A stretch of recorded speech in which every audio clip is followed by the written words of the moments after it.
नाशिकचे बंधुबाबा अशोक खरात यांचे निकटवर्तीय जितेंद्र शेळके यांचा अपघाती मृत्यू झाला.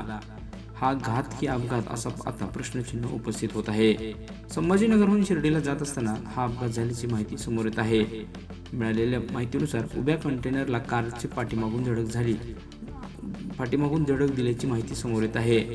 कार थेट कंटेनर खाली घुसली आणि या अपघातामध्ये जितेंद्र शेळकेंचा मृत्यू तर पत्नी आणि मुलगा गंभीर जखमी झाले आहेत. जखमी मुलाला उपचारासाठी रुग्णालयात दाखल केले असून पत्नी अजूनही गाडीत अडकल्याची प्राथमिक माहिती समोर येत आहे. जितेंद्र शेळके हे खरातचे शिवनिका ट्रस्टचे हे उपाध्यक्ष राहिले होते. शेळकेंच्या लॉन्समध्येही खरातची भागीदारी होती. खरातला अटक झाल्यापासून जितेंद्र शेळके तणावात होते.